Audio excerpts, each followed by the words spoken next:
जी, तो ये हमारी बिज़नेस के हवाले से या वर्किंग के हवाले से तीसरी वीडियो है। और ऑनलाइन वर्किंग के हवाले से दूसरी वीडियो है। लास्ट जो हम आके रुके थे वो कस्टमर फीडबैक के ऊपर।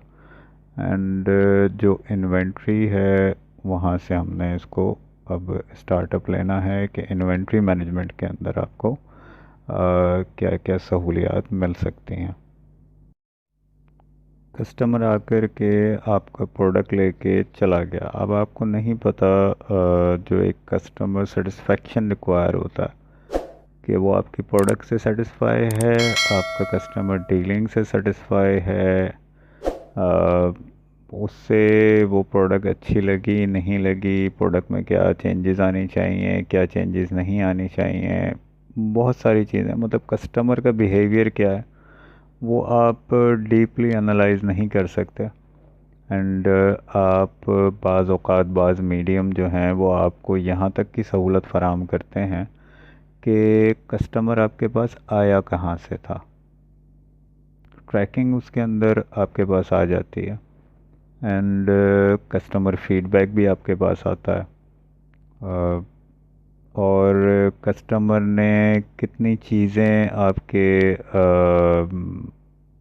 आपका जो मीडियम है, आपकी लेट सपोज़ कि हम वेबसाइट की बात करेंगे, आपकी जो वेबसाइट है उसके ऊपर उसने कितनी चीज़ों को एनालाइज करा, उसका इंटरेस्ट किन किन चीज़ों में है।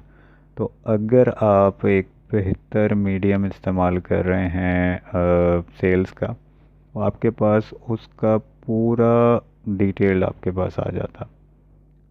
इसके बाद आपकी जो इन्वेंट्री है, जो हमने ऑफ़लाइन में ज़िक्र किया था कि वो बहुत मुश्किल होती है मैनेज करनी, इसके ऊपर बहुत ज़्यादा आसान होती है। आप एक अदद CRM जनरेट कर सकते हैं जिसमें आपकी सेल्स कितनी हुई हैं, स्टॉक कितना रिमेनिंग है। अगर हम गारमेंट्स की बात करते हैं तो उसके अंदर डिफरेंट साइज़ेस होते हैं, डिफरेंट डिज़ाइंस होते हैं। अमूमन आपने देखा होगा जब ऑफ़लाइन भी काम हुआ करता था, अब तो तकरीबन काफ़ी लोग ऑनलाइन पे चले गए जो गारमेंट्स का काम कर रहे हैं। तो वो अपने डिज़ाइंस को डिज़ाइन नंबर से मेंशन करते थे, तो अभी भी उसी तरीके से मेंशन किया जाता। अब उसके अंदर कौन से साइज़ेस आपके पास रह गए हैं, कौन से साइज़ेस आपके पास नहीं हैं, वो सारी चीज़ें, क्योंकि जब आपकी सेल हो रही होती है तो उसके अंदर वो ऑटोमेटिकली वहाँ से डिडक्ट हो रहा होता। एंड आप उसके अंदर रिमाइंडर भी ऐड कर सकते हैं कि आपका स्टॉक किस लिमिट के ऊपर आ जाए तो आपकी इन्वेंट्री आपको रिमाइंड कराती है कि ये स्टॉक अब इस लिमिट पे आ गया, अब आपको जो है वो स्टॉक अपना दोबारा से ऐड करने की ज़रूरत है। फिर इसके बाद आप जो मार्केट ट्रेंड है उसके ऊपर आप इजीली नज़र रख सकते हैं। आप अगर इलेक्ट्रॉनिक्स का काम कर रहे हैं, मैं बार बार एक ही चीज़ की एग्जांपल नहीं दूंगा गारमेंट्स का, तो फिर वो लगता है कि एक मखसूस हवाले से बात हो रही है। इस वक्त ऑनलाइन की बात हो रही है, ऑनलाइन के अंदर सारी चीज़ें इन्वॉल्व होती हैं। फिर आप इलेक्ट्रॉनिक्स के ऊपर आ जाते हैं, तो इलेक्ट्रॉनिक्स के अंदर अभी ट्रेंड किस चीज़ का चल रहा है, कस्टमर का रिक्वायरमेंट क्या है, कोई कंपनी किस डिज़ाइन के ऊपर काम कर रही है या किस डायमेंशन के ऊपर काम कर रही है, या वो प्रोडक्ट के अंदर अब क्या चेंजेस दे रही है। तो अगर आप फिज़िकल काम करते हैं, आपकी भी एक सर्कल, एक लिमिट होती है मूव करने की, और हर जगह हर डिस्प्ले सेंटर पे आप नहीं जा सकते। बट ऑनलाइन आपके पास सहूलत होती है कि आप वर्ल्ड वाइड अपनी प्रोडक्ट को कंपेयर कर सकते हैं कि जो मार्केट में प्रोडक्ट्स अवेलेबल हैं, कि आया आपकी प्रोडक्ट में तो कोई ऐसी कमी या कोई ऐसी चीज़ तो नहीं है, और रेट्स के हवाले से भी आप एनालाइज कर सकते हैं। लेकिन अमूमन ये देखा गया है जो ऑनलाइन प्रोडक्ट सेल होती हैं उनका प्रॉफिट मार्जिन ज़्यादा होता है। प्रॉफिट मार्जिन इस तरीके से ज़्यादा नहीं होता कि जो प्रोडक्ट है वो 1000 की है तो 10,000 की बिक गई है। जब आपका कॉस्ट, आपकी जो उसकी ऑपरेशनल कॉस्ट जब आपकी कम हो जाती है तो आपका प्रॉफिट मार्जिन बढ़ जाता है।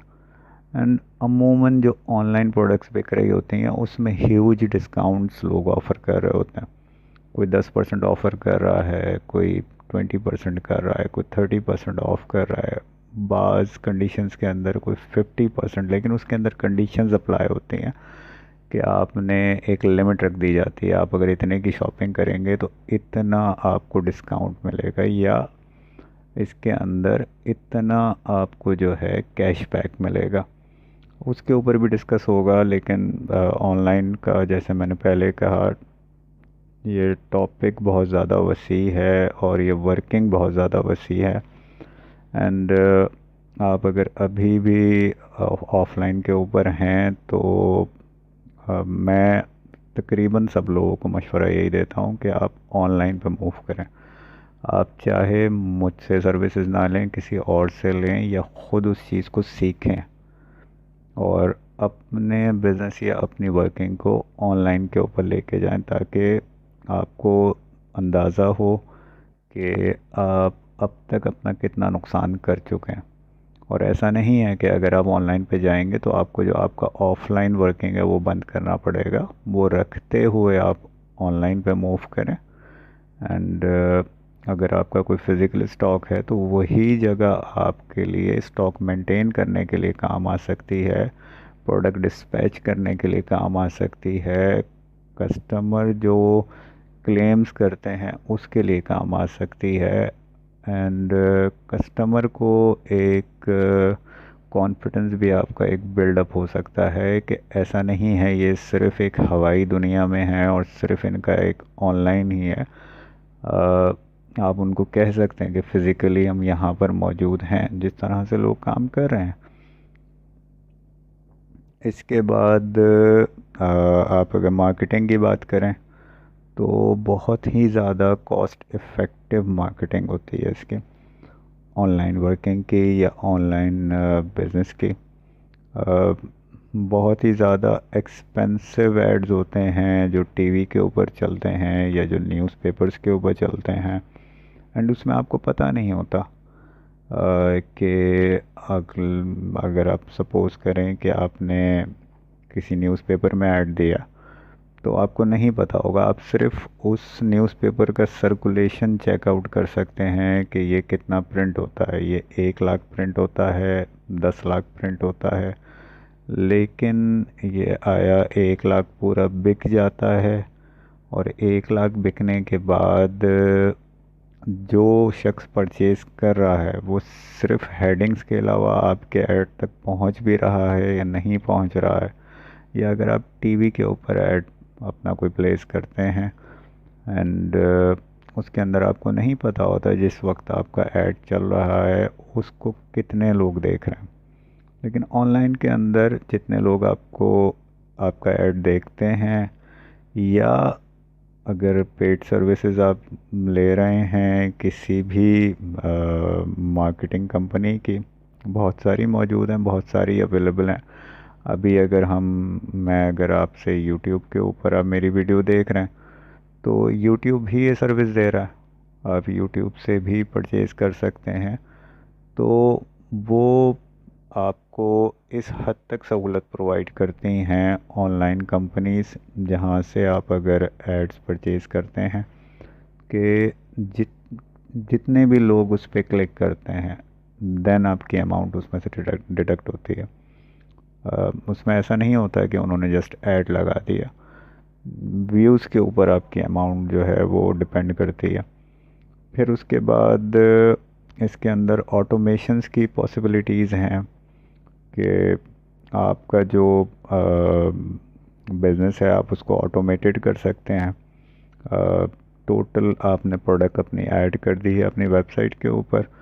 मैं बार बार वेबसाइट का जिक्र कर रहा हूँ, लेकिन आप ये नहीं समझिएगा कि ऑनलाइन वर्किंग का मतलब सिर्फ वेबसाइट की हद तक ही महदूद है।